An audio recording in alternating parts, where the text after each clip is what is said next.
Assalamualaikum warahmatullahi wabarakatuh. Perkenalkan, nama saya Putri Patricia dari kelas 10 Tata Boga 5.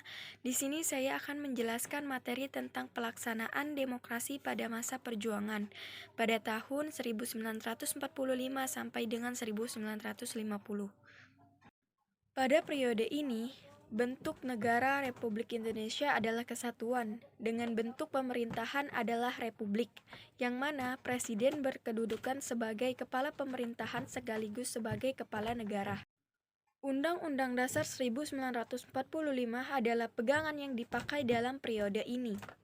Akan tetapi, dalam pelaksanaannya belum dapat dijalankan secara murni dan konsekuen.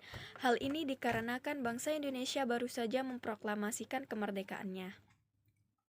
Setelah proklamasi kemerdekaan melalui sidang PPKI, Soekarno kemudian ditetapkan sebagai presiden dan Hatta sebagai wakil presiden.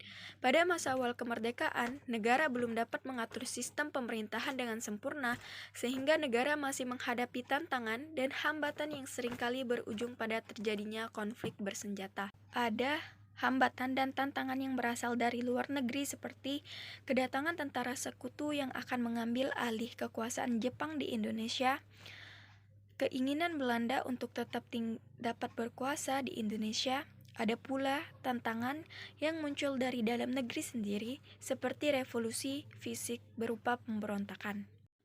Pada awal kemerdekaan, masih tampak adanya sentralisasi kekuasaan yang diperkuat dengan adanya Pasal 4 Aturan Peralihan Undang-Undang Dasar 1945. Sebelum MPR, DPR, dan DPA dibentuk, maka segala kekuasaan dijadikan oleh Presiden dengan dibantu oleh Komite Nasional Indonesia Pusat atau disingkat dengan KANIP. Untuk menghindarkan absolutisme dari kekuasaan Presiden yang mungkin terjadi, pemerintah memutuskan mengeluarkan beberapa maklumat untuk membatasinya, seperti berikut ini. Yang pertama, maklumat Wakil Presiden nomor X 16 Oktober 1945 bahwa KANIP berubah menjadi lembaga legislatif. 2. Maklumat Pemerintah 3 November 1945 tentang pembentukan partai-partai politik.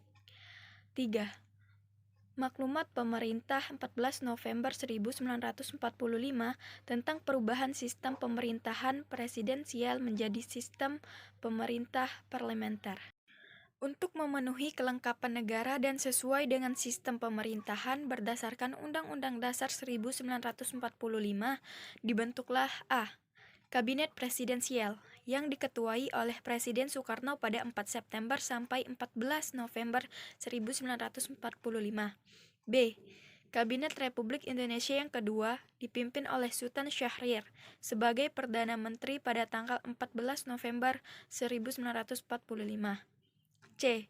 Kabinet Republik Indonesia ketiga dipimpin oleh Sultan Syahrir sebagai Perdana Menteri, sehingga dinamakan Kabinet Syahrir II, berakhir pada 2 Oktober 1946.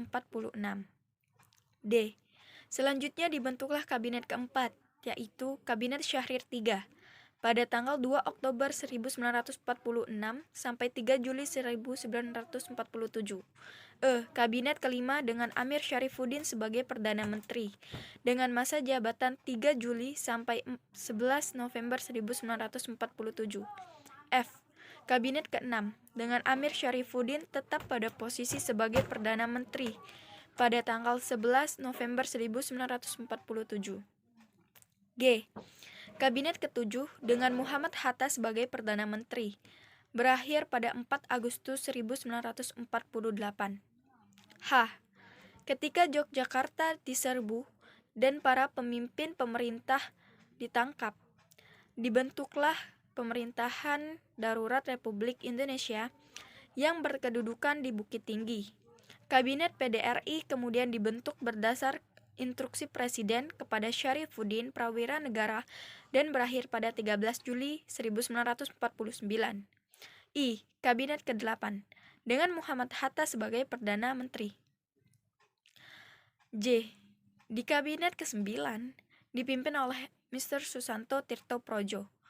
20 Desember sampai 21 Januari 1950 kabinet ini dibentuk dan mulai bekerja ketika Perdana Menteri Muhammad Hatta bersama dengan menteri-menterinya diangkat menjadi Kabinet Republik Indonesia Serikat pada 20 Desember 1949 sampai 6 September 1950.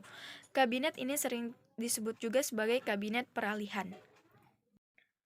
Pada masa selanjutnya, pada masa pemerintahan Republik Indonesia Serikat, dibentuk pula kabinet yang dipimpin oleh Muhammad Hatta, yang merupakan satu-satunya kabinet pada masa pemerintahan Republik Indonesia Serikat. Itulah materi yang dapat saya sampaikan mengenai pelaksanaan demokrasi pada masa perjuangan. Lebih dan kurang saya mohon maaf. Wassalamualaikum warahmatullahi wabarakatuh.